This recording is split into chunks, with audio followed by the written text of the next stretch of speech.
those things in a Cape Atlantic League game, it was a classic, another classic. I feel like every year this game is always close. I remember actually doing it on the radio with Tom Williams. Absegami beat Holy Spirit on a full-length layup that cost Holy Spirit one of the Cape Atlantic League championships. And again tonight, you know, running it down all the way to the final buzzer, it's just, I would love to have just a regular game at some point, but we did it against Cedar Creek and we did it again tonight. We showed the heart of a champion and we were able to do that, and I think our seniors really are who pulled us through. Now, I know you're confident in several of your shooters, but, you know, you must have been happy when you saw Gina turn around and take a shot with 2 seconds left. Yes, I was absolutely happy with Gina. I just said that in the locker room. I said my big thing is I'd be fine with any one of the 5 that were on the floor to take that shot.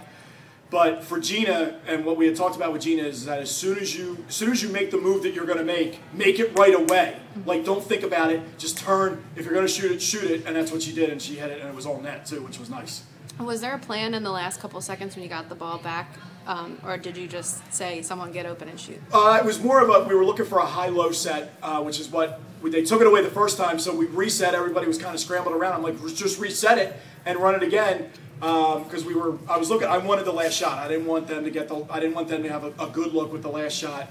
Or actually, they wouldn't have gotten the last shot. They would have won the game. We had to run it out. So I wanted to make sure that we got a really good look at it. That's why we went to our stall, to make sure we had the final shot to win the game.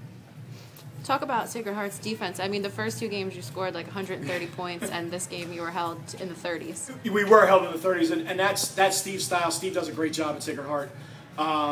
It's something they always do, and they did. Mandy Birch, I can't even say enough, and Kennedy, but Mandy especially, how great she played defensively on Summer Crilly, and then how great she was at the offensive end.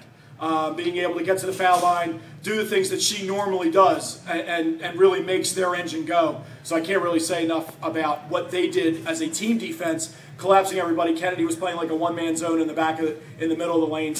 But we were finally able to get some shots that were contested to drop in the fourth quarter. That's what made the difference for us and gave us a little bit more confidence. Do you think anyone expected to see this matchup in this game? I don't think that they expected. I think they expected it to be a rematch of the Prime Events tip-off weekend of Cedar Creek at Ocean City. Although I'll be honest, I from the very beginning expected us to be here, and I'm not. And people that know me know that I'm not that cocky, but I did, because we had a senior-laden team, and I thought we had gone out with our schedule and played enough good teams that in these pressure cooker type situations we would be able to excel, and that's what we did. Sacred Heart, I have always said this to Steve. I've coached against them in the summer league up there when I was at Cherry Hill East, and I was the assistant up there, and they would play in the Collingswood League. Their team always gets better week after week after week after week, and he does such a great job that I expected them as soon as they got it, as soon as we knew they were going to be in the playoffs. I go, well, you can't sleep on Sacred Heart, because you know they're going to get there, because he does such a great job of preparing his team on a week in and week out, game in, game out basis.